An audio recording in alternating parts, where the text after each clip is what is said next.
Hello everyone. Today I was gonna go a different direction, and then I pulled out this little pack of cards that I had printed from my own photography, color palettes that I made with my own photography. This was a class I did on Skillshare where I gave you the template and showed you how to make your own color palettes, because you know I'm obsessed with the color cubes, but doesn't have to be the only way that you get a color palette.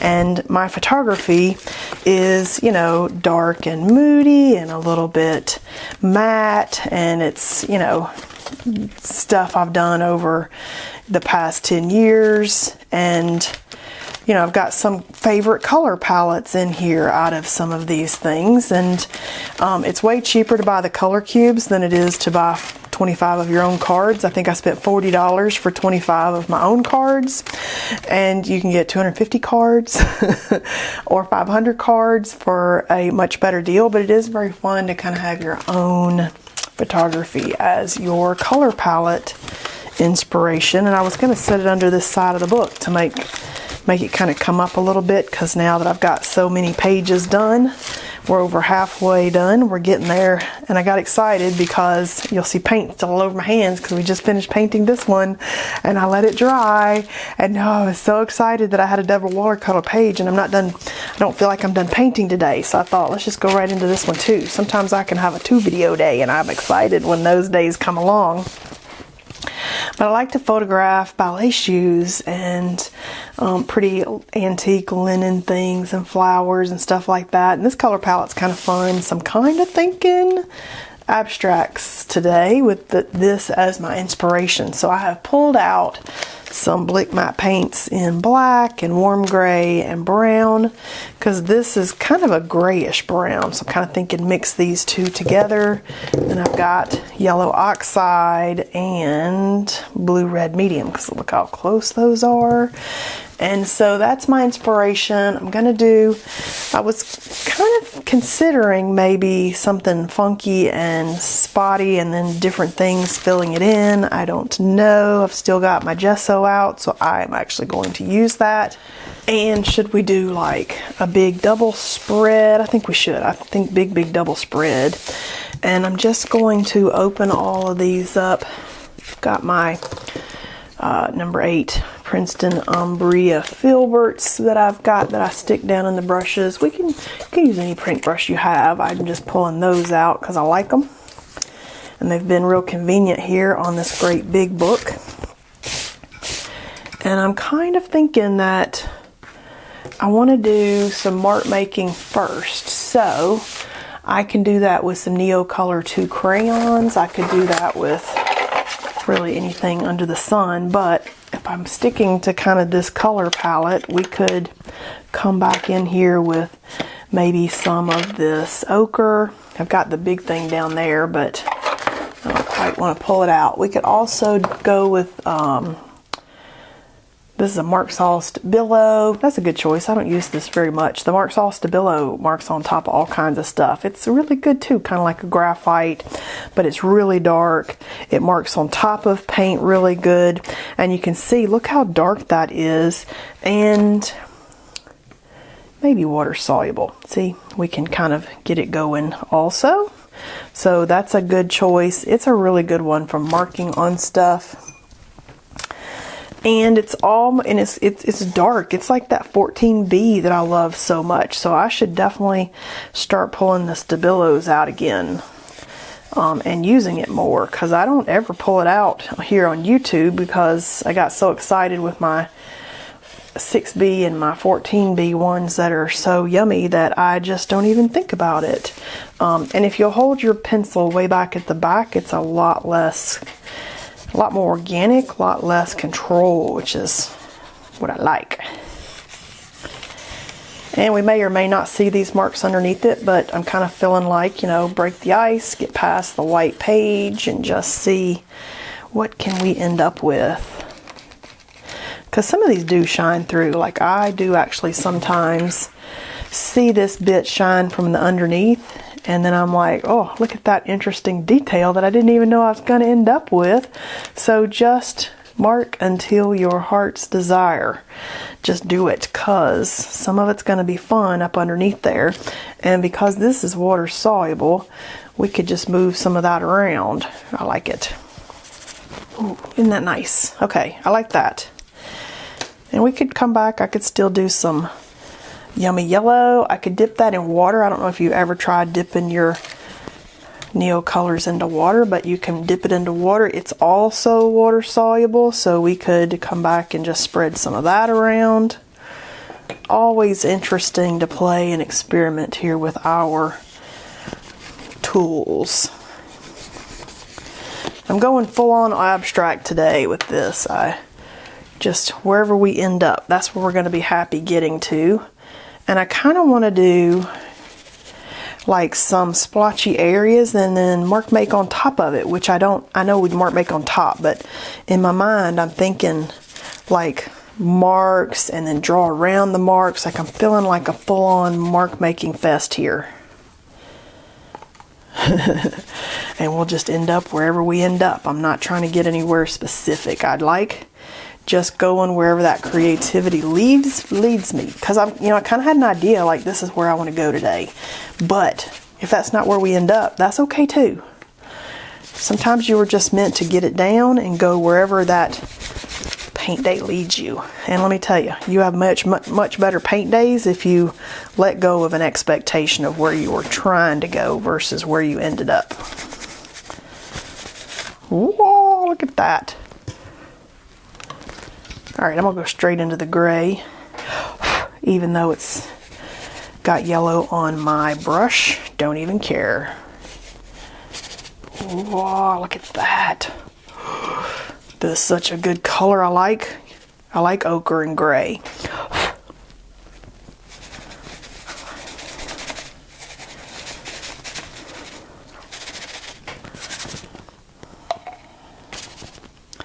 I mean, who knew ochre and gray could be so pretty together? Whoa.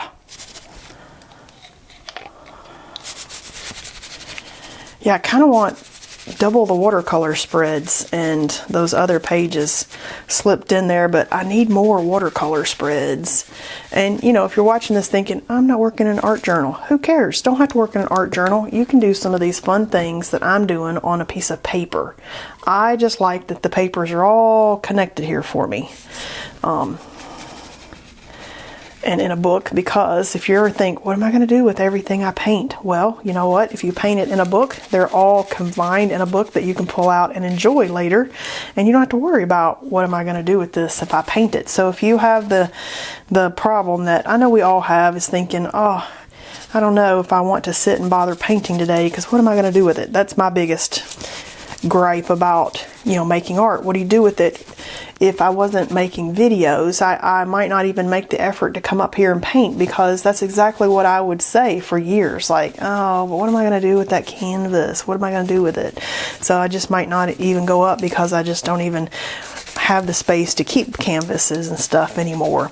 And that's kind of the reason why you see me working on paper a lot of times, because I do keep everything that I make, and I don't want to have gigantic canvases to store everywhere, because I might need it again. I might need to take pictures of it. I might need to do some marketing. Let's get some gesso on this brush over here. I just picked some of the gesso up off this paper where I've still got some. But yeah, some of my problem, especially with when I was doing the photography stuff and not art videos, I would think, what am I going to do with this? I don't even want to go paint at my table. I get mad when I paint, and then I don't know what I'm going to do with it. And then I would just get myself all worked up, and now I just have released all that anxiety, and painting in a book relieves you of a little bit of that, what am I even going to do with it, anxiety, because especially early on, all your pieces are not going to be ready for selling it. So you gotta make a lot of art to get good. I know that sucks, but you gotta make a lot of art to get good at art, just like you gotta take a lot of photos to get good at photography. I got 100,000 photos, so I'm good at photography after taking 100,000 photos. I can't just expect to sit down at my art table and magically be good at art if I haven't painted 100,000 paintings. to go with that. So you just gotta bite the bullet. Sometimes something like making this in a book like this solves one of the biggest problems that we all have.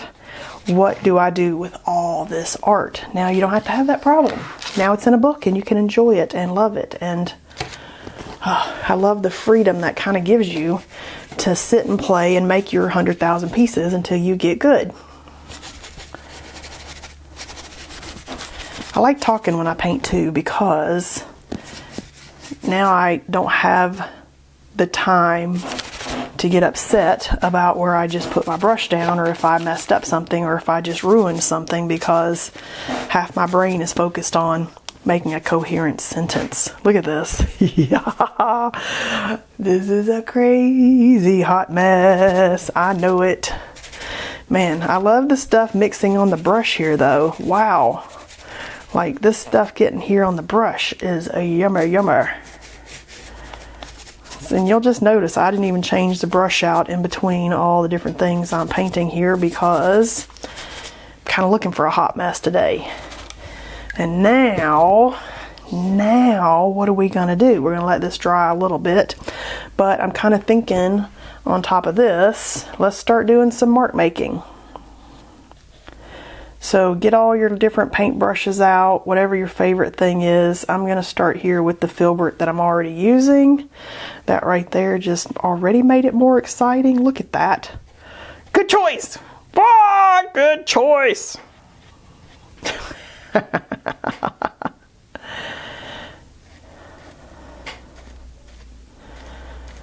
Oh, look at that. That right there. That part right there. My favorite part right now. Now, shoot, now what I want to do, because that turned out so good. Let's come over here and do some more mark making. And you know, your different brushes will give you different marks. This one's giving me like a flame or something. We'll call that a flame. Ooh, you know what we need to get out? Let's get the fan brush out. Ooh, I like that. That was a good choice. Okay, so I like pink dots.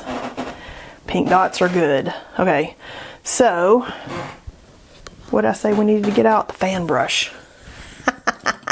Totally lost my train of thought there. All right, I'm getting paint. Somehow I got paint everywhere.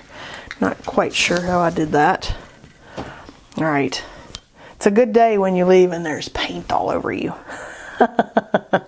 Okay, so I kind of am, ooh, that was nice and liquidy in there. That was totally unexpected that was going to come out that fast, because most of those are in there are pretty stiff. Okay, yellow it is. Thinking yellow. Fan brush. Look at that. Good choice. Okay, that's a good choice. I'm gonna have to scoop all that paint back into my bottle. I didn't want that. Let's go right here. Good choice. Okay, let me scoop that paint up before I ruin it, before I can't use it anymore. All right, I got some of it scooped back in the bottle. Not all of it, but I got enough scooped back in to not be terribly upset that I've wasted half a bottle of paint there. Let's mix that yellow with this white and do something else. Yes, good one. So fan brush for the win today. Look at that. Ooh, that's good, good, good. Let's come over here. Let's see. Let's go right here.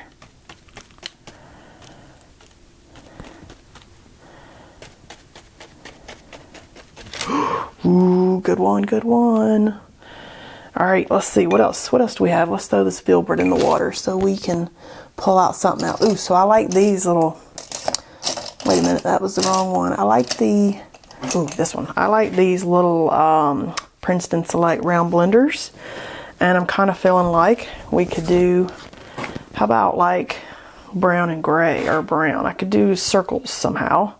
The reason I like this brush, because it makes good circles. So if you need a brush that'll help you make a good circle, this one does. I've got a number 12 and I got a number 6, and the number 6 is my favorite for working on smaller pieces of art. And number 12 is good for larger pieces. So, you know, when you're going bigger, get a bigger brush. That's kind of my philosophy there.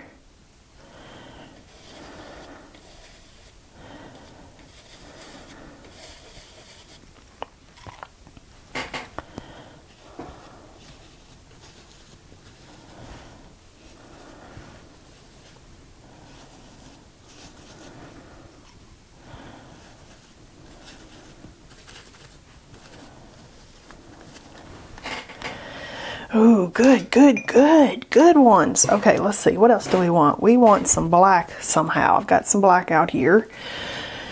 What do we want to do with the black?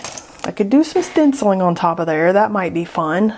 I'm definitely going to come back with some Stabilo woodies or something like that, because I can definitely feel drawing around some of these things with these, but I need to let it dry before we do that. Could come back with some black details. Kind of wish I had done the fan brush with the black now. That was a good, but we could do, oh, you know what we could do? We could do our blah, blah, blah, blah, blahs. Where is, let me go grab that. I'm thinking this thing, and I grabbed my other filbert, and I'm thinking just do some lines. Let's do the somewhere. So where do we want to do that? I'm kind of thinking up here.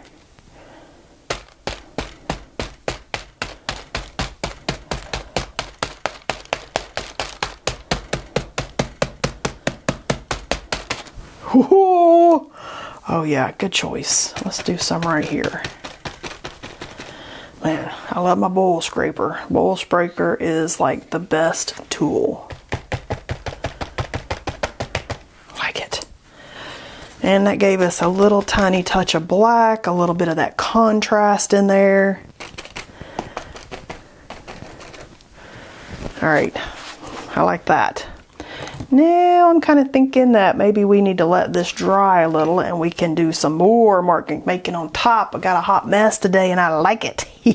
Okay, I'm gonna let this dry a bit and I'll be right back. All right, this is mostly dry. And I think I'm gonna use the Mungyo oil pastels on here, because on this piece that we did over here, where I used those pastels, I went out and sprayed this outside with the oil fixative, the Sennelier oil fixative, pastel oil fixative. I sprayed it on all this, the whole page, and then it does not come back off or smear on my fingers. And so even though I still might keep a piece of paper in between it, which I've managed to remove, it's not getting over here and it's doing good on this page. So I think I'm going to go ahead and use my oil pastels because I love them. I love them, and they are really vibrant. They give me a mark really easily, and I'm going to use them. I will spray it again with the Sennelier spray, and I think I will love it. So I'm just going to go with it. Even though I was trying not to use pastels in this book, I love pastels. The soft pastels probably would be a little bit harder to fix because it's powder, and even though you spray that on there, it's still powder underneath. It's not like you glued it under the surface. So I might avoid the soft pastel, but I love the Mungyos. They're my favorite of all the oil pastels because they just have a nice thickness to them. They're easy to draw with. They're just my favorite. And price-wise, they're a lot cheaper than the Sennelier. The Sennelier are super creamy, but these, you could probably get the set of 72. I want to say I've seen it for like 48 bucks. So not really all that expensive. So I'm just pulling colors out of that 72 set. This is the Artist Soft Oil Pastels, the professional line that they have. I love them. And we hit them with that spray. Yeah, we're good to go. I'm okay with that. So now I'm kind of thinking, I've got yellow in here. I'm still kind of keeping in mind my inspiration, we've stayed within our palette. We didn't put very much of the gray, the white down, so I could come back in here with, say, like this lighter gray color. That's a good idea. Glad you thought of that. And we could do some marks. We could do some dots. Okay, I'm kind of thinking I like the dot idea. Good idea.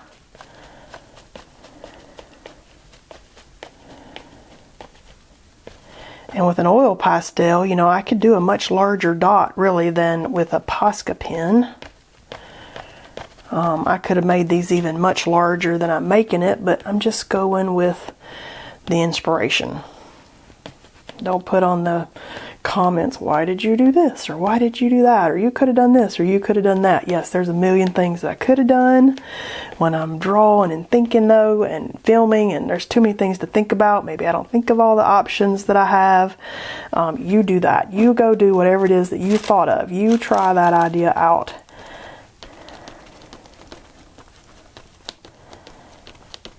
And go where your inspiration leads you as you are painting.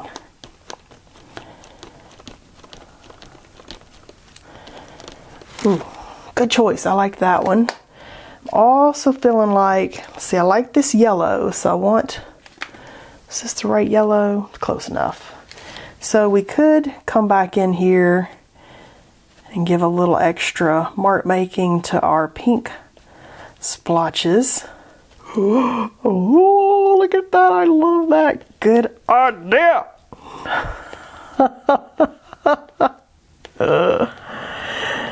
And if you did that and you thought, oh, terrible idea, just move on to the next thing. But that's a good idea. I like that. Let's do it over here. I liked it.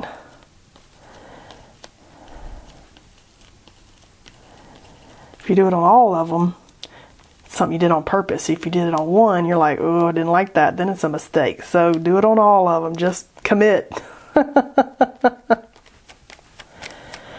But I like it. Good choice. Now I'm almost thinking, what am I thinking here? Kind of like this brown. Like we could come in here and add to this brown a little bit just as an extra dimension.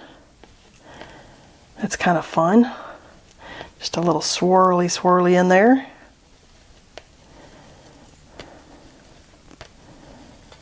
Wow.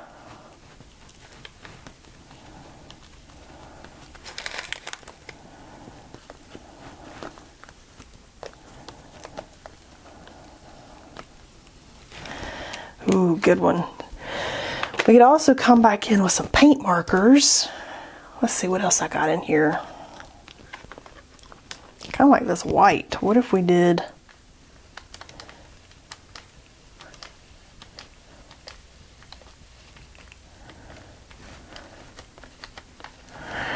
Ooh, I like that.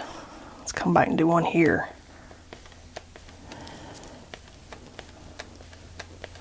And I know it's a whole lot of action going on today, but that's what I wanted. Today I wanted just the whole kitchen sink here on my piece. I was going for busy, lots of pattern, fun abstracting, and if I were going to cut stuff out, like if I got my little, if I got out one of these and we were looking for like stuff within there, look at all this amazing stuff that we would now have to make abstracts out of. So the thing about putting things, oh, look at that right there, yum yum. Thing about putting things in a book like this is you work a little further even than you normally would have. Let's get the Posca pen out.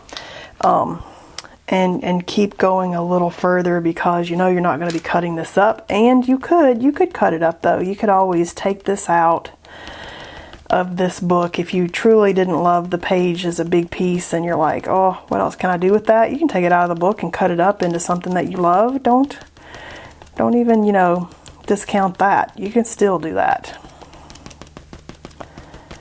And if you don't think it's good enough yet, maybe you don't have enough layers yet. That's my favorite kind of thing I tell myself, like, oh, it's not there yet. Okay, you need more layers. It'll get there. but I don't know, I'm kind of digging this one. This was a good throw all the paint at the page kind of day. I like the mark making. I like the stuff we did with the fan brush. Oh my gosh. Lots of good elements, and I'm gonna leave my paint table a little bit giddy today because now I've had 2 good paintings in a row. Because I just finished that one an hour ago, and man, every time I look at that, I love it. I do see now that as it's drying even further, some of that pen is soaking in, but it's kind of interesting, so I don't even care. I love it. It is kind of a good lesson in what pens should you use for drawing, like practicing like botanical work and stuff like that. What's the best pen to use?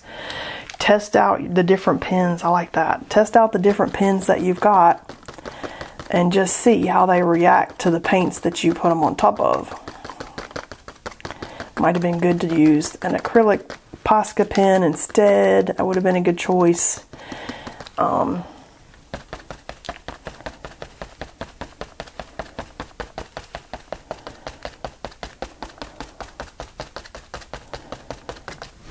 Whoa, look at that. Okay.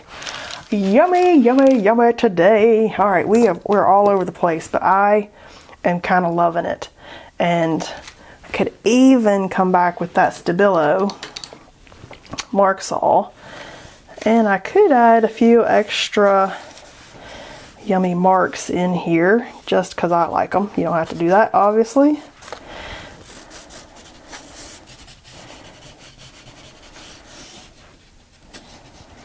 Oh, these are good. These are kind of crazy, but as I could see that too hanging, I can see cutting pieces out of here and hanging them. This is exactly what I wanted to do on this page. Sometimes I get where I want to go. Sometimes I totally veer off and we end up somewhere different, but this one's fun. And as far as our inspiration palette, I think we stuck to that pretty good. All right, so I hope you had fun painting with me today, and I'll see you guys next time.